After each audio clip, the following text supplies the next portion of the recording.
Merci Lucie, bonjour à tous, bonjour Paul Vanier. Bonjour. Merci d'avoir accepté notre invitation.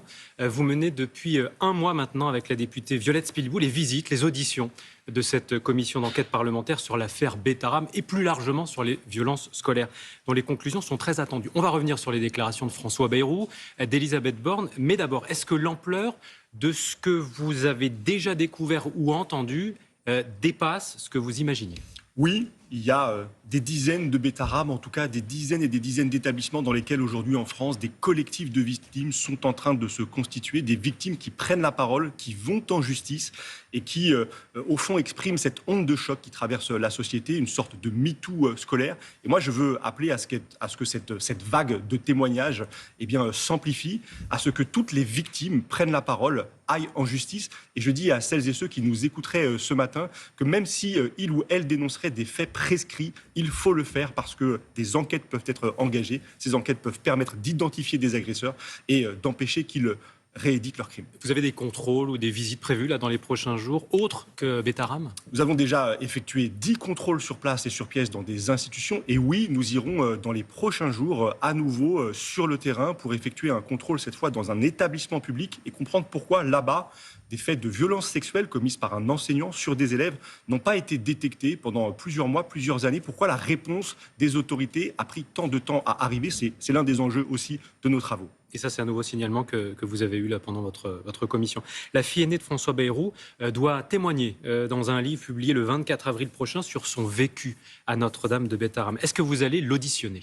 Et nous verrons, moi je ne m'interdis rien, nous sommes libres dans nos travaux d'entendre toutes celles et ceux qui nous permettent de comprendre là où l'État a failli pour détecter des violences, pour les faire cesser. Et si la fille de François Bayrou, dans l'ouvrage qu'elle va faire paraître, apporte des éléments nouveaux pour comprendre notamment cette affaire Betaram, qui est celle depuis laquelle tout part, depuis laquelle part notre questionnement, pourquoi pas. Mais aujourd'hui, ce qui est prévu, c'est notamment d'entrer dans des auditions de responsables politiques, d'une série de ministres présents, passés. Et bien sûr, nous entendrons François Bayrou, l'actuel Premier ministre, le 14 mai prochain. Alors, ce sera le 14 mai, effectivement. Qu'est-ce que vous attendez de cette audition ? Lui dit je ne savais rien, je n'ai rien vu, je n'ai rien couvert.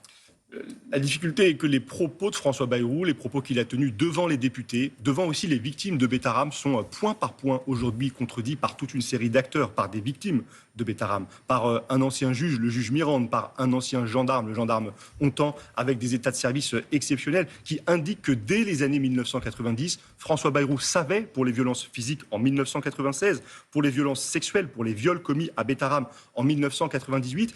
Et dans ces années 90, il est à la fois ministre de l'Éducation nationale, puis président du conseil départemental. Il a les moyens d'agir pour faire cesser ces violences, mais il ne fait rien.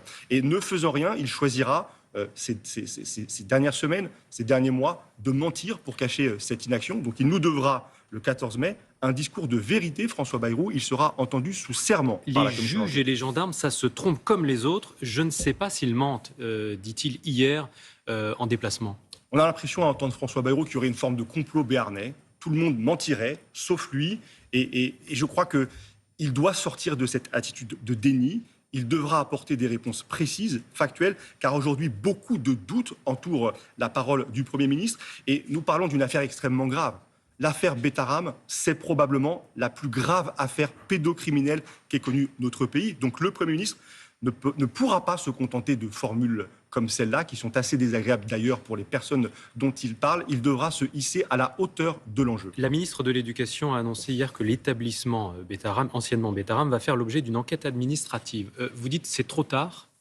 Je dis mieux vaut tard que jamais. Je l'ai demandé le 14 février à la ministre, cette enquête, en lui adressant un courrier. C'était il y a 2 mois. Et ce temps qui passe, c'est du temps perdu. Elle a traîné, selon vous ? Oui, je crois qu'elle gère peut-être trop politiquement cette affaire Betaram, alors qu'elle devrait avoir d'abord le souci de la protection des enfants. Politiquement, ça veut dire qu'elle couvrirait le Premier ministre ? Je ne sais pas, mais je crois qu'au départ, sa première réaction à Elisabeth Borne a été de dire « ça ne me regarde pas ». Il y a une procédure judiciaire en cours, ça ne me regarde pas. Elle a tardé à engager des mesures, alors qu'en la matière, il faut des réponses très fermes, très rapides, des pouvoirs publics, parce que ce temps perdu, c'est du temps qui expose des enfants à des violences. Et à Betaram, aujourd'hui, manifestement, il y a encore des problèmes du côté du signalement des violences, notamment des violences sexuelles. Il y a des problèmes du point de vue de des atteintes à la liberté de conscience des élèves. Donc il faut que les gens, que l'administration, que les responsables politiques, que la ministre de l'Éducation nationale soient à la hauteur de la gravité de la situation, qu'elle mobilise tous les moyens dont elle dispose à Betaram, mais aussi dans tous les établissements qui sont concernés par ces phénomènes de violence. Et vous allez encore entendre plusieurs ministres, anciens ministres notamment de l'Éducation,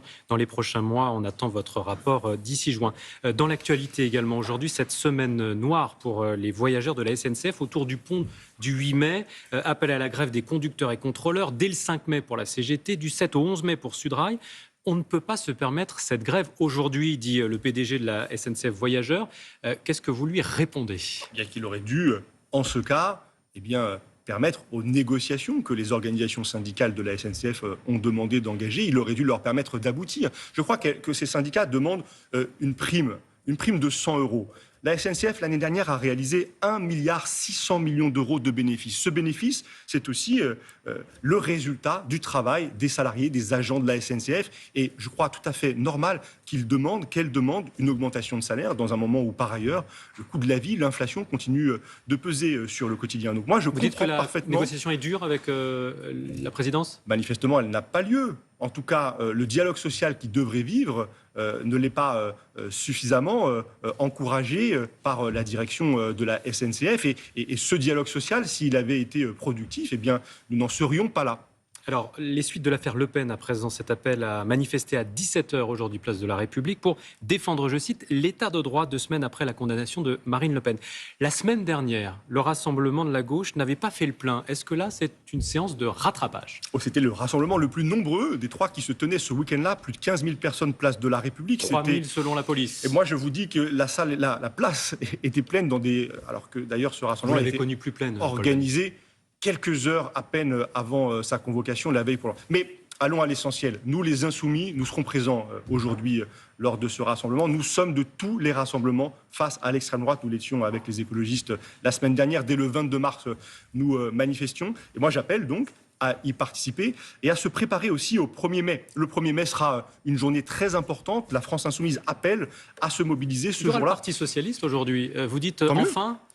Et tant mieux si les socialistes... Ils n'étaient pas là la semaine dernière. Et je ne sais pas trop pourquoi. Je crois que c'est leurs histoires de congrès qui les préoccupent, qui invitent les uns les autres à essayer de se distinguer. Ce qui compte, c'est qu'aujourd'hui... Il ne faudrait pas être trop proche de vous ? Mais l'essentiel, c'est le combat contre l'extrême droite. Nous sommes dans un moment où l'extrême droite progresse, dans un moment où elle défie l'état de droit, où elle menace des juges. Et donc, il faut se regrouper face à elle. Et je préfère aujourd'hui voir les socialistes dans la rue que de constater les atermoiements qui étaient encore les leurs il y a quelques jours. Il nous reste 30 secondes, Paul Vannier, pardon pour la question. Est-ce que les Européens, sur la question des droits de douane avec les États-Unis, parlent de façon assez forte, assez concertée sur la guerre commerciale ? Non, ils sont en train de donner le point à M.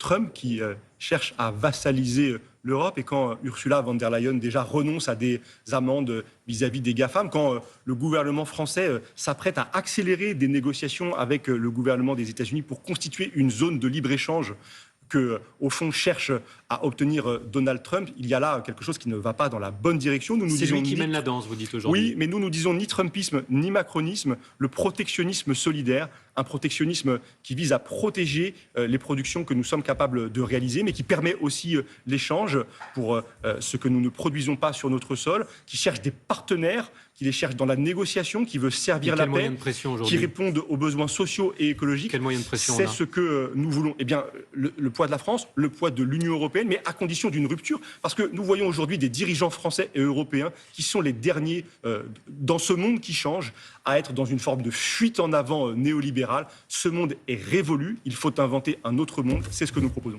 Merci beaucoup, Paul Vannier, d'avoir répondu à nos questions ce matin.